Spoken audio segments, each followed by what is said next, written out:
Salut et bienvenue dans ce nouveau décryptage. Aujourd'hui, on va plonger dans les coulisses, vraiment sous le capot de l'intelligence artificielle moderne. Tu t'es sûrement déjà demandé comment des modèles géants comme GPT ou Claude arrivent à accomplir des choses qui semblent littéralement magiques. Eh bien, la vérité, c'est qu'il n'y a pas de magie.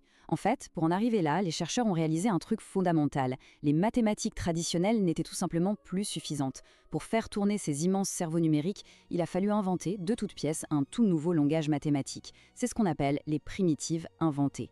Comprendre ces briques de base, c'est vraiment la clé pour comprendre toute l'évolution de l'IA aujourd'hui. Et je te promets qu'à la fin de cette exploration, tu ne verras plus jamais un réseau de neurones de la même manière. Mais avant d'entrer dans la technique pure, imagine la situation suivante. Imagine devoir construire un gratte-ciel de 100 étages, mais le seul matériel dont tu disposes, ce sont des outils conçus pour fabriquer une petite cabane en bois au fond du jardin. Un marteau, quelques clous, une scie manuelle. Jusqu'où tu irais à ton avis? Probablement pas très loin. Tout s'effondrerait très vite. Eh bien, c'est exactement le problème auquel les chercheurs en IA faisaient face à leur début. Les opérations mathématiques classiques, l'addition, la multiplication de base, c'était la boîte à outils pour la cabane en bois. C'est très utile, attention, mais c'est totalement inadapté quand on commence à manipuler des milliards de paramètres. Les primitives inventées dont on va parler, ce sont littéralement les poutres en acier sur mesure, forgées spécifiquement pour soutenir le poids et la complexité écrasante de l'apprentissage profond. Alors, voici notre plan de route pour y voir plus clair. 1. Les origines des primitives. 2. La définition et les concepts clés. 3. L'architecture et le fonctionnement détaillé. 4. On verra des exemples concrets d'application. 5. On abordera les limites et les défis matériels actuels. Et enfin 6. Le bilan et les perspectives pour le futur. Allez, c'est parti. Commençons tout de suite par la première partie, les origines de ces primitives. Et surtout, comment elles ont résolu les énormes goulots d'étranglement de l'apprentissage profond. Pour bien comprendre d'où ça vient, il faut remonter au début des années 2010. À l'époque, entraîner des réseaux de neurones un peu profonds, c'était un cauchemar absolu. Le signal mathématique se perdait dans les profondeurs du réseau. Et le grand coupable derrière ça porte un nom technique, le décalage de covariables internes, ou en anglais, l'internal covariate shift. En gros, c'est un phénomène où la distribution des données qui entrent dans chaque couche du réseau change constamment pendant l'entraînement. Tout simplement parce que les couches précédentes mettent à jour leurs propres paramètres. Pour te donner une image, c'est comme essayer de faire la mise au point sur un télescope hyper puissant pour observer une étoile, pendant que quelqu'un d'autre donne des petits coups de pied dans le trépied en permanence. C'est instable, c'est chaotique, et ça paralyse complètement la vitesse d'apprentissage. Ce besoin désespéré de trouver de la stabilité, ça a déclenché une chronologie d'innovation qui est absolument fascinante. En 2015, Sergei Ioffe et Christian Szegedy publient un papier révolutionnaire où ils introduisent la batch normalization. C'est une première primitive majeure qui vient justement stabiliser ce fameux décalage chaotique. Ensuite, 2017. C'est l'année d'un séisme absolu dans le monde de la tech. La publication de l'architecture Transformer par Vaswani et son équipe, qui introduit le mécanisme de self-attention, ou auto-attention en français. Et plus près de nous, en 2022, un chercheur nommé Tridao sort Flash Attention, une primitive qui optimise radicalement la façon dont la mémoire du matériel est gérée. Ce qu'il faut retenir de cette timeline, c'est que chaque date clé correspond en fait à un goulot d'étranglement hyper spécifique qui a été pulvérisé par l'invention d'une nouvelle primitive. On passe à la partie 2, définition et concept clé. Concrètement, c'est quoi exactement une primitive inventée? Parce que, qu'est-ce qui fait qu'une opération mathématique mérite ce titre de primitive inventée? Après tout, l'humanité fait des maths depuis des millénaires, non? En fait, les primitives inventées, ce sont des opérations mathématiques sur mesure. Elles ont été conçues spécifiquement de zéro pour les réseaux de neurones afin de surmonter des contraintes de calcul et d'apprentissage bien précises. Le point absolument crucial ici, c'est l'intention derrière. Ce ne sont pas des formules théoriques créées par des mathématiciens dans l'absolu. Ce sont des solutions d'ingénierie pure jus. Elles sont pensées pour un écosystème très précis, elles doivent fonctionner sur des processeurs parallèles, comme les cartes graphiques, et surtout, elles doivent être complètement différenciables. C'est-à-dire que le réseau doit pouvoir calculer une pente, un gradient, à travers cette opération, pour pouvoir apprendre de ses erreurs. Si on fait une comparaison, la différence saute aux yeux. D'un côté, on a les mathématiques traditionnelles. L'addition, la multiplication, l'algèbre de base. C'est parfait, c'est exact, mais c'est aveugle au contexte global. De l'autre côté, on a les primitives de l'IA, comme la normalisation par l'eau ou l'auto-attention. Ces opérations, elles ne se contentent pas de manipuler de simples chiffres de manière isolée. Elles font ce qu'on appelle un routage contextuel au niveau de matrices entières. Elles sont conçues pour gérer une échelle de données massive et pour capturer des relations super dynamiques entre des dizaines de milliers de variables, et ce, de façon simultanée. On passe vraiment d'une simple arithmétique de base à une immense chorégraphie de données ultra complexe. Et pour vraiment saisir pourquoi on a dû inventer ces raccourcis, prenons l'exemple d'un outil statistique très classique, la matrice de covariance. Sur le papier, mathématiquement parlant, c'est l'outil parfait pour ce qu'on appelle blanchir les données, c'est-à-dire enlever les corrélations inutiles et tout standardiser. Le problème, dans le monde réel de l'apprentissage profond, le coût de calcul d'une matrice de covariance complète, puis de sa racine carrée inverse, sur des millions de paramètres, c'est astronomique, c'est impraticable. Les chercheurs ont donc été forcés d'inventer des opérations plus simples, plus rapides, comme la batch normalization, qui accepte de sacrifier un peu de la perfection mathématique pure au profit d'une efficacité pragmatique redoutable. Et ça nous amène naturellement à la partie 3, architecture et fonctionnement détaillé. On va ouvrir le capot et regarder comment fonctionne la mécanique de l'attention. Alors plongeons au cœur du réacteur, avec la primitive la plus célèbre et la plus importante de l'IA aujourd'hui, l'attention. Si on regarde l'architecture du transformer telle qu'elle a été présentée dans la publication d'origine, il y a un truc qui choque tout de suite les experts. Il n'y a aucune boucle de récurrence. Zéro. Avant ça, pour traiter du texte, l'IA visait mot après mot, de façon très séquentielle. Le transformer a balayé tout ça. Il a remplacé la séquence par un mécanisme d'auto-attention qui permet un routage global et parallèle. Ça veut dire que toutes les données, tous les mots d'une phrase, par exemple, entrent en même temps, et chaque mot peut regarder tous les autres mots de la phrase instantanément pour comprendre le contexte global. Et la définition académique rigoureuse de cette fameuse magie, c'est l'attention par produit scalaire, ou Scaled Dot Product Attention. Accroche-toi bien, voici la définition. C'est une opération qui associe une requête et un ensemble de paires clés-valeurs à une sortie. Elle calcule la compatibilité entre ces éléments en utilisant des produits scalaires et elle divise le tout par la racine carrée de la dimension de la clé pour éviter que les nombres ne deviennent trop grands. Bon, je te l'accorde, dit comme ça c'est super abstrait et indigeste, mais on va décomposer ça tout de suite parce que c'est vraiment une merveille d'ingénierie. Cet algorithme issu un flux mathématique super précis.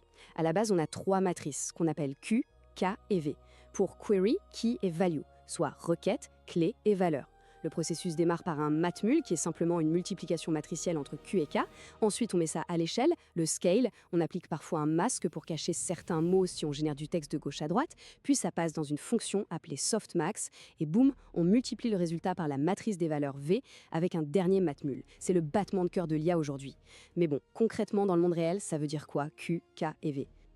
Le meilleur moyen de piger ça, c'est de prendre l'analogie d'un moteur de recherche web ou d'une bibliothèque. Étape 1, la requête, ou query, Q. C'est le texte que tu tapes dans la barre de recherche. C'est ce que le réseau cherche activement à comprendre à un instant T. Étape 2, la clé, ou key, K. Imagine que ce sont les titres de toutes les pages web disponibles ou les étiquettes sur les livres. Étape 3, la valeur, ou value, V. Ça, c'est le contenu réel, le texte complet de ces pages web. Étape 4, l'opération mathématique va venir multiplier ta requête avec toutes les clés pour voir à quel point elles correspondent. Si le score de correspondance est très élevé, elle va extraire le contenu associé, la fameuse valeur. C'est exactement ce que fait le mécanisme d'attention, mais entre les mots d'une même phrase des milliards de fois par seconde. Et la touche magique dans tout ça, l'ingrédient secret, c'est cette fonction softmax. Parce que quand tu fais ton produit scalaire, tu obtiens des scores bruts. Ils peuvent être immenses, ils peuvent être négatifs, bref, c'est le bazar. La fonction softmax prend tous ces scores chaotiques et les convertit élégamment en probabilité, de façon à ce que le total de l'attention pour un mot fasse exactement 1, soit 100%. En gros, le softmax dicte très clairement au réseau « Écoute, tu vas garder 80% de ton attention sur ce mot précis, 15% sur celui-ci, et tu répartis les 5% restants sur le reste de la phrase. » C'est ce petit passage mathématique qui transforme un calcul bête et méchant en une véritable attention pondérée et intelligente. Allez, passons à la partie 4. On sort de la théorie pure pour voir les exemples concrets d'application.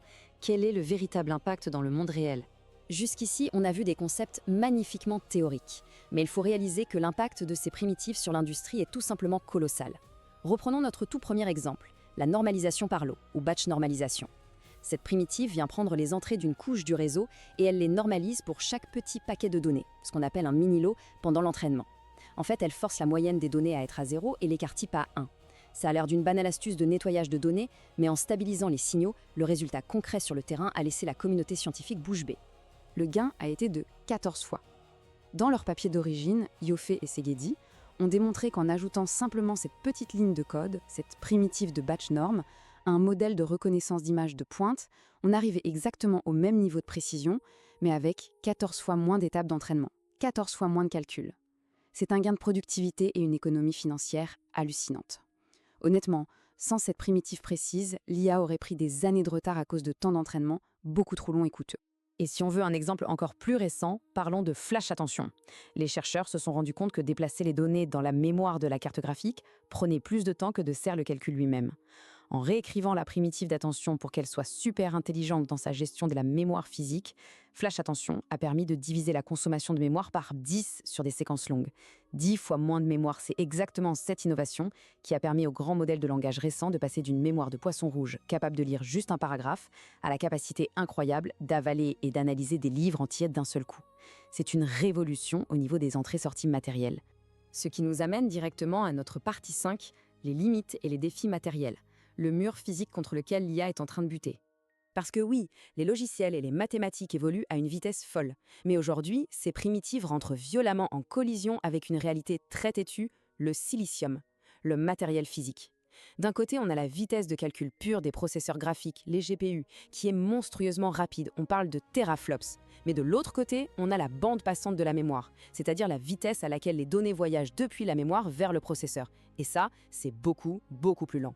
Pour reprendre une analogie, c'est comme si on avait construit l'usine de fabrication la plus moderne et la plus rapide du monde pour l'IA, mais que l'unique moyen d'y apporter les matières premières, c'était un tout petit chemin de terre à une seule voie. Résultat, l'usine ultramoderne passe 90% de son temps à attendre que les camions arrivent. C'est le grand drame matériel de l'IA d'aujourd'hui. Et ce goulot d'étranglement matériel crée un vrai débat dans la communauté de la recherche. L'attention softmax dont on a parlé, elle tourne très vite aujourd'hui parce que des armées d'ingénieurs ont écrit à la main des kernels, c'est-à-dire des petits bouts de code ultra bas niveau, optimisés au millimètre pour des plus spécifiques comme les NVIDIA H100. Le problème, c'est que dès qu'un chercheur invente une nouvelle primitive géniale, comme l'attention linéaire Mamba par exemple, elle tourne au ralenti parce qu'elle n'a pas encore ce support matériel sur mesure. On se retrouve coincé. L'équilibre entre la flexibilité de créer de nouvelles mathématiques et l'utilisation optimale des cartes graphiques est devenu un casse-tête infernal. Souvent, on est forcé de choisir, soit on innove sur l'algorithme mais ça tourne lentement, soit on garde l'ancien algorithme pour que ce soit rapide physiquement. C'est ce qu'on appelle la loterie du hardware. Allez, on termine avec la partie 6, bilan et perspectives futures. Où est-ce qu'on va à partir de là? Pour résumer notre analyse, on voit bien que pour faire exploser les capacités de l'IA, il a fallu dépasser les mathématiques standards et forger nos propres primitives sur mesure. Ce sont des solutions hyper pragmatiques, nées d'un besoin de contourner des murs techniques. Mais aujourd'hui, le défi, c'est cette danse très délicate entre l'élégance de ces nouveaux algorithmes et la dureté physique du matériel informatique. Ce qui nous laisse avec une vraie question, fondamentale pour la décennie à venir. À ton avis, est-ce que le prochain bond géant de l'intelligence artificielle viendra de la découverte d'une toute nouvelle primitive mathématique qu'on n'a pas encore imaginée? Ou bien est-ce qu'il viendra du matériel lui-même, quand on aura enfin réussi à créer des puces électroniques conçues dès le premier transistor pour parler nativement le langage de l'attention? Je te laisse méditer là-dessus. Merci d'avoir suivi ce décryptage et à très vite pour une nouvelle exploration.